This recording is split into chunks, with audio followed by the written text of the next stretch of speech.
नमस्कार विद्यार्थी मित्रांनो, मी आज तुम्हाला त्रिकोण, चौकोन, पंचकोन, षटकोन अशा आकृतीच्या कोणाच्या मापाची बेरीज काढायचं कसं शिकवणार आहे. त्याचं सूत्र आहे कोणाच्या मापाची बेरीज बरोबर 180 गुणिले कंसात बाजू वजा 2. पहिला त्रिकोणाला 3 बाजू असतात, बाजू 3, म्हणून त्रिकोणाच्या कोणाच्या मापाची बेरीज बरोबर 180 गुणिले कंसात 3 वजा 2 म्हणजे 180 गुणिले 1 म्हणजे 180, म्हणून त्रिकोणाच्या कोणाच्या मापाची बेरीज 180 असते. 2. चौकोन क्वाड्रिलेटर, बाजू हे जे 4 असतात, चौकोनाला कोणत्याही चौकोनात 4 असतात, म्हणून चौकोनाच्या कोणाच्या मापाची बेरीज बरोबर 180 गुणिले 4 वजा 2 म्हणजे 180 गुणिले 2 म्हणजे 360, म्हणून कोणत्याही चौकोनाच्या कोणाच्या मापाची बेरीज 360 असते. तिसरं पंचकोनाच्या कोणाच्या मापाची बेरीज 180 गुणिले 5 वजा 2 म्हणजे 180 गुणिले 3 म्हणजे 540, म्हणून पंचकोनाला 5 बाजू असतात, म्हणून पंचकोनाच्या कोणाच्या मापाची बेरीज 540 असते.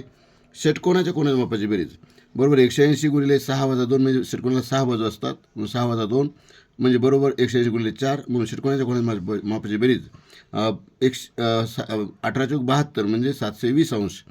अशा प्रकारे कोणत्याही आकृतीच्या कोणाच्या मापाची बेरीज काढताना हे सूत्र कामी पडतं. त्रिकोण, चौकोन, पंचकोन, षटकोन. धन्यवाद.